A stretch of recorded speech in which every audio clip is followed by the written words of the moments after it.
Donald Trump sat down for an interview with Maria Bartiromo of Fox News. And this is certainly an interesting and intriguing headline here. Maria Bartiromo cuts off Trump ranting about ex-staffers like, quote, weak and pathetic Bill Barr. You didn't drain the swamp like you said you would. Damn. So apparently Maria Bartiromo hit Trump with a bit of a truth bomb there. I haven't watched this full clip yet, so let's enjoy together. If there's anything that you could look back on, maybe you want to do differently this time around. Well, the mistakes would be that a lot of people, for instance, say you should have been softer. But I was under siege by people that were very dishonest. If I was soft, I wouldn't be talking to you right now. Believe me, I wouldn't have been able to finish out one of the most successful terms as president, to a point where it was so successful that I'm leading by 50 points right now. You know, I mean, that wouldn't have happened. Okay, is that evidence of being a massively successful president? Or, in the case of Trump, is that evidence of, like, you have a genuinely cult-like following at this point? Because I think it's the latter. I don't think it's the former. Based on all the evidence that I've seen from his various rallies with all the interviews talking to the most diehard Trump supporters, what it looks like to me is they say stuff like, even if he literally killed somebody, I would support him. Even if he literally murdered somebody, something about him, I would support him. So that it's not like evidence of I'm just so great, I'm just so wonderful. I did such a tremendous job that's where I am, why I am where I am right now.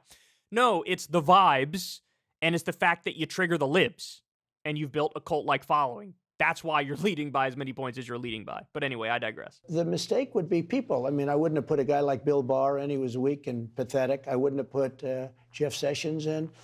There are some people that I wouldn't have put in. You know, most people were good. But I had some people, we had Esper. I didn't like him. He was incompetent, I thought. We had other people I didn't like. Why did you put them in the job then? Because every president, you put somebody in, you think they're good. But one thing that has happened, and I find it very interesting, and this is the way life goes, I put people in. I was there 17 times in Washington, D.C. in my whole life. Okay? I never stayed overnight. The press actually reported 17. I don't know if it's right, but it's probably pretty right. I never stayed overnight, ever. And then, all of a sudden, I'm the president of the United States. All right. I love how... So this is the furthest criticism I've ever seen him acknowledge or, like, somewhat agree to, right? Like, hey, I didn't really staff the greatest people. Okay, I mean, that's true, right? That's accurate. You were terrible at staffing your administration. But at the same time, it's like, that is such a weak criticism given all the criticisms against Trump. He's like, hey, yeah, maybe I didn't pick some of the best people. Most of the people were great people, but maybe I didn't pick the best people. You don't say, like how you pretended on the campaign trail in 2016 to be anti-war to one extent or another, and then you picked neocon John Bolton to run your foreign policy. Yeah, that seems to be a bit of a problem. Or Gina Haspel, somebody who was directly involved with torture. She was helping with your foreign policy. Mike Pompeo, a guy who was caught on camera saying, yeah, as the head of the CIA, we lied, we cheated, we stole. That was sort of the job description. This is a guy you picked. As you pretended to be anti-neocon, you were just packing your administration with neocons. And oh boy, would you look at that. You tried to do a coup against Venezuela. Shocking. You went in the wrong direction on Cuba, where Obama started to ease tensions and build a relationship with them. You decided to destroy that and axe it. You bombed Syria, for example. The list goes on and on. You assassinated General Soleimani, who was a top Iranian commander fighting ISIS in the field. You increased the drone war by over 400%. So, like, anyway, the point I'm making here is he acts like, yeah, maybe it's fair, I didn't pick the best people, and Fox News is sort of feeding into that criticism, but this is one of the weaker criticisms against Trump. There's a million more criticisms that are way more substantive than that. Just the Saudi Arabia stuff, Jesus Christ. Jared Kushner took $2 billion from Saudi Arabia. Why do you think they did that? Because they like his business acumen? No. That's a bribe. That is pay to play. Trump has probably taken tens of millions or hundreds of millions of dollars from Saudi Arabia to have these live golf events at his golf courses.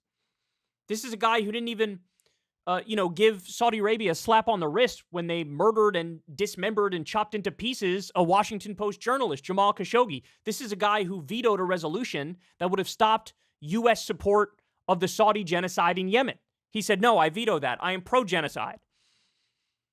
And the furthest he's willing to go is, maybe I didn't pick the right people. Maybe I didn't pick the right people. So I didn't know people. I became president. I'm riding down Pennsylvania Avenue with our first lady. I had 250 motorcycles. I had armies. I had everything. I said, do you believe it? We're president. Take a look. This is wild, right? But I never was involved in that. And so you didn't know what to expect? No, I didn't know the people.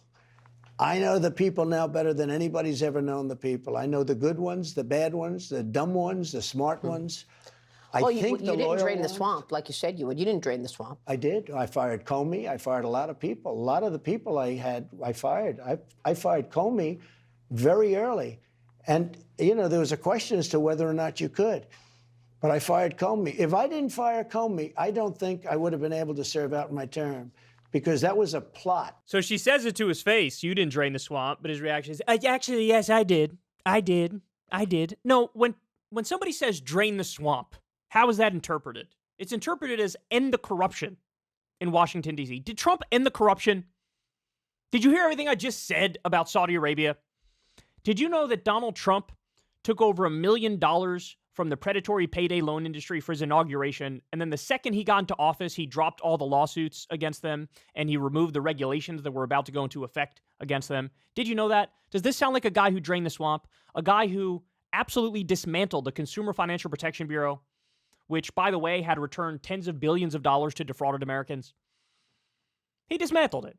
Why? Because he was getting paid by big financial industries, or big financial institutions, I should say. Does that seem like he drained the swamp? This is a guy who took over $100 million from Sheldon Adelson. Now, people on the right love to beat up on George Soros and, you know, oh, big money in politics is bad. I agree, big money in politics is bad. But they don't say a goddamn word about Trump swimming in Sheldon Adelson donor money, right? He didn't drain the swamp. He is the swamp. So anyway, I mean, I'm surprised she actually said that to his face.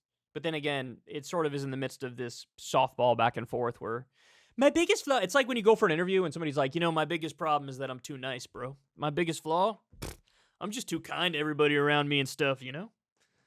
This is one of those things. Like, what's my biggest flaw? My biggest flaw is I was surrounded by people who are way inferior to me. That's my biggest flaw. They're not as good as me. They're not as good looking as me. They're not as competent as me. And that was my biggest problem, is that not everybody is me.